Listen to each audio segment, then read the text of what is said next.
Welcome back. Well, today I have another unboxing for you, and it's from Colleen. Now I have to show you this box.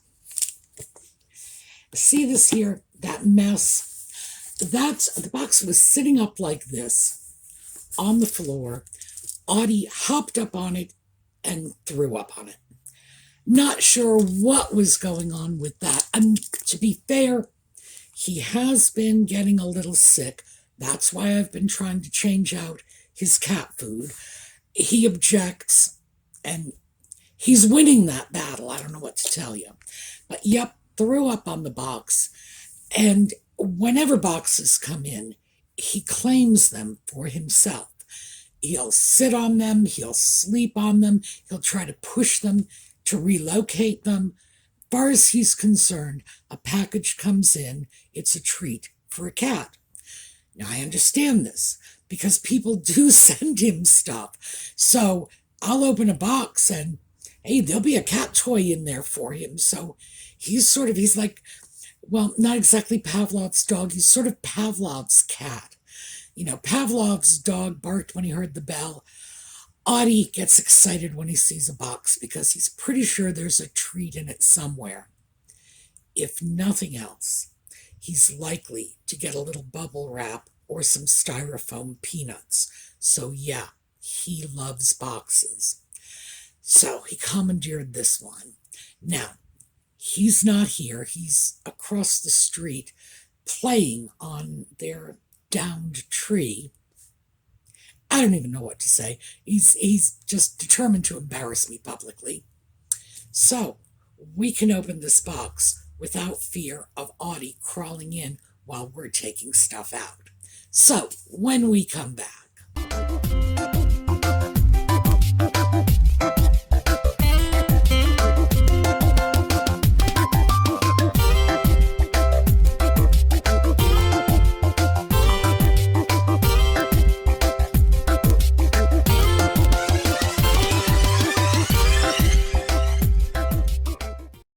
Alrighty, so I have the box open, and now we are going to see what's inside. Now, this is from Colleen, so my money's on Porcelain.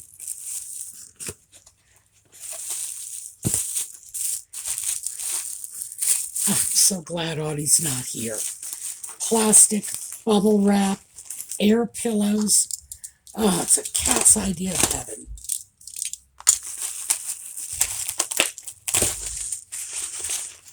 Ooh.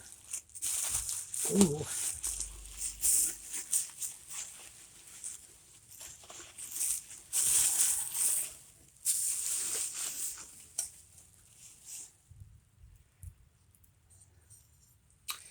Well, I can't say this was a surprise. Colleen had texted me when she found this particular pattern at one of her thrift stores, and I just thought it was fabulous, and I told her so. And, well, it looks like she took that to heart and got them for me. This is a beautiful Japanese lusterware. We're talking mid-century. The Japanese started exporting China, like lusterware pieces like this, to the West before the Second World War. So we got a lot of Japanese export china from about, say, 1900 to the mid-1930s. And a piece like this is nice quality. Probably would have been from around the 40s. And I base that on the design because different time periods lent different style aspects. Excuse me a second. The easiest way to explain this is to show you. I'm going to get some china. I'll be right back. Okay, I'm back. So, let me start with this. This is it's an earthenware type of porcelain. It's not the fine, dense porcelain in the plate I just showed you. It has a little more of a rustic look and feel. In this case, this is a Japanese piece that probably came into the US. I'm going to throw a date of around 1910 on it. Sometime between maybe 1900 and 1920. And you can see, and obviously you can see, well, you can see the texture. That's not crazing, by the way. That's actual texture that has been sculpted into the bowl. The flowers are raised. You run your finger across, you can feel every petal. This was a style that was very popular in the first quarter of the 20th century. Now, notice the little handle, very Japanese style piece.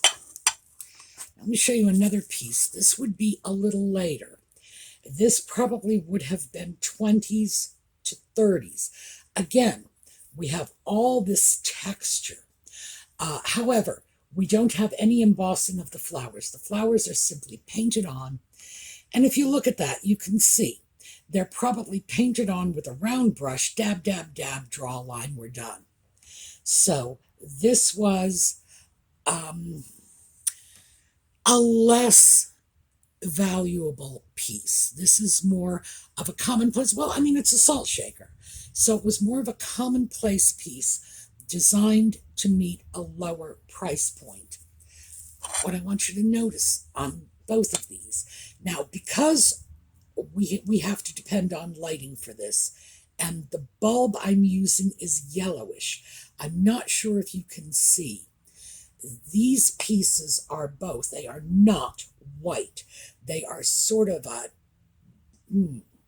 somewhere between cafe au lait and a cream color. It's dark for cream and light for a tan or a beige. That was what we saw in Japanese porcelain prior to maybe 1930.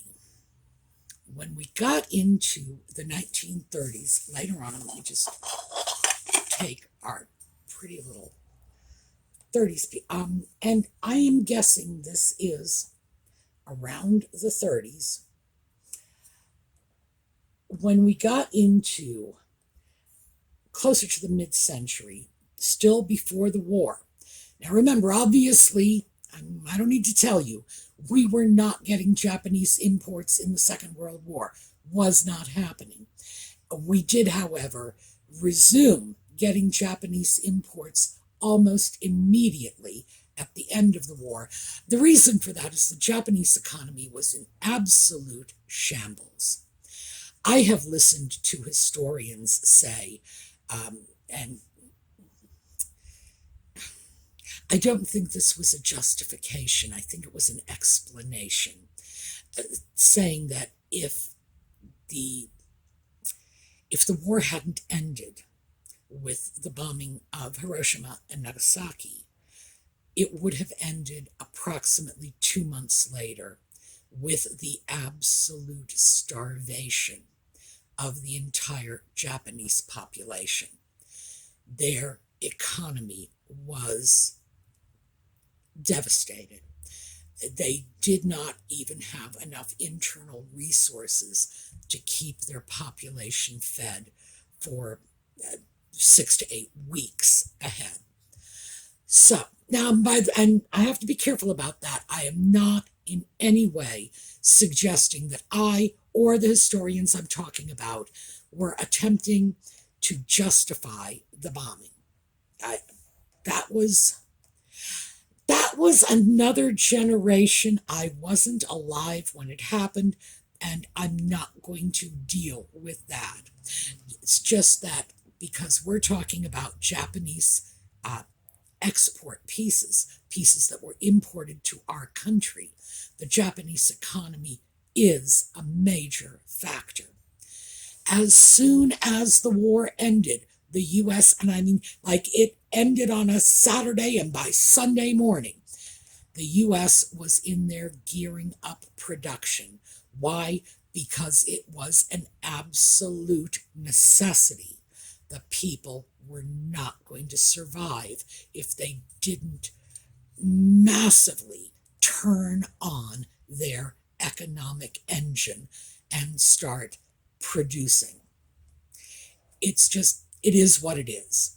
So that's one of the reasons that almost immediately after the war, we saw the return of Japanese imports into this country.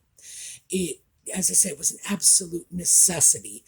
They had to get their economy, the civilian economy, going again. So, anyway, it's my quick history lesson. I have no doubt that some of you are going to take issue with it. As I say, all this stuff happened before I was born, and I can only assume the people involved were doing the best they could with the resources they had.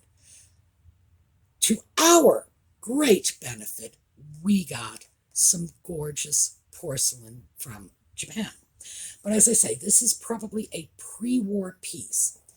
The quality of the pre-war pieces was just infinitely superior to the pieces that were coming out post-war, and that held true until one day, I'm not exactly sure when this was, but one day in like 1981, we all woke up one morning and suddenly Japanese technology was state of the art.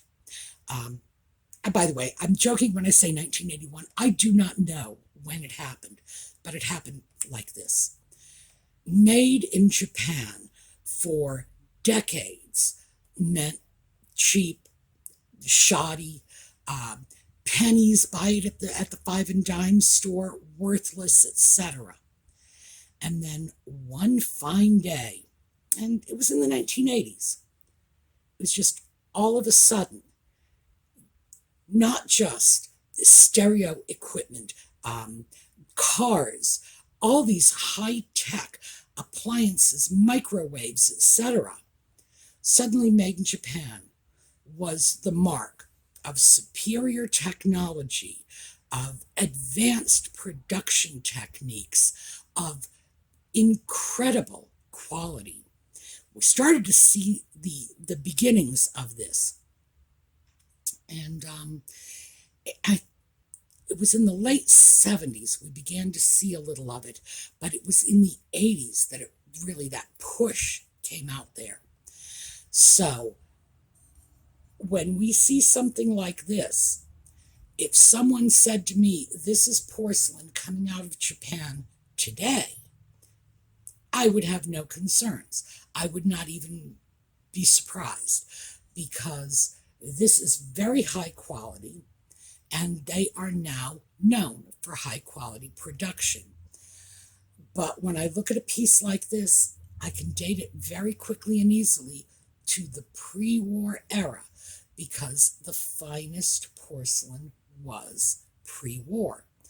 The occupied Japan period, and that was a period of 7 years following the end of the Second World War, they had some good pieces, but they did not have the sustained high quality that it would take to produce this, which is probably part of a full set of china. So let me just stick this back in. Oh, these birds, gosh, these birds are so beautiful.